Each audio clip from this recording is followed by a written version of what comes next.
In the protection market, we tend to focus on a small section of society, those with a mortgage, those with wealth that needs protecting, those in secure employment looking for income protection. And there's actually huge swathes of the population for whom that's not the case. So gig economy workers, single parent families, part-time workers, younger people, renters. There's a whole growing subsection of the population that need to look at protection in a different way. And I think the Everyday Risk Report pulls out some of those more prosaic, mundane, everyday incidents that are perhaps more relatable than the big ticket, serious illness stuff that we tend to talk about. So I think that the report really supports conversations, not just talking around serious illness and long-term illnesses, but the everyday accidents and illnesses that occur as well.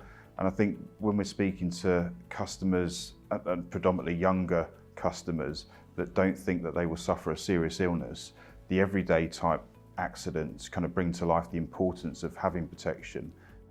I think there's a lot of statistics in the report that would give customers pause for thought, particularly around the amount of savings that most people have and the fact that 10% of people had no savings whatsoever, and the majority of people wouldn't be able to cover their bills for more than 3 months. So I think there's a lot in there to make customers stop and think about how financially resilient they are, and then certainly lots of information about how they can take appropriate steps and speak to an advisor perhaps about plugging those gaps.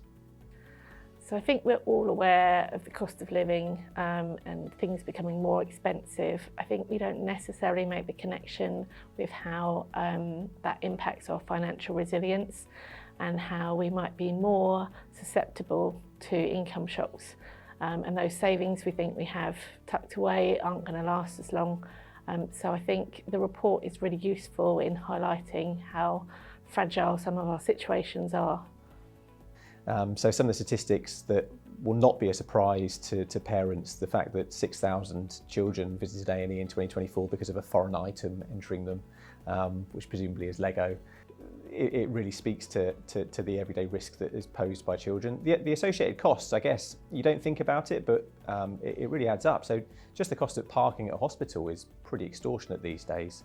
When you factor in then you probably need to buy yourself or even your child if they're fussy a bite to eat from the in-store, M&S. You might have to take time off work, which could be unpaid. And then if you've got other children that need looking after, you're maybe extending their time at nursery or paying for extra childcare. So even something as mundane as a child, sticking a bit of Lego where they shouldn't have done, can add up to a massive financial impact. It isn't everybody who can afford critical illness cover for children. So to be able to have cover in place for those everyday risks for children, I think is at an affordable price. I think it's really important. Yeah, I think statistics are one thing, but what really brings those statistics to life are real life stories. MetLife paid 27,000 claims in 2024, totaling £27 million worth of payouts. So that really brings it to life, and specific case studies that look and sound like a customer, perhaps someone with a child or somebody working part-time or a single parent, can really see themselves in those case studies and make them think in a more tangible way about how protection could work for them. And I think a story coming from somebody other than the advisor is always useful, being able to reference real life events that have happened to clients who've made a claim. I think it just backs up the story that the advisor's going to be telling people.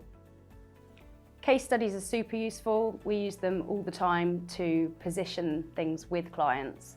That brings the conversation from what if to what happens when, and it really brings it to life for customers.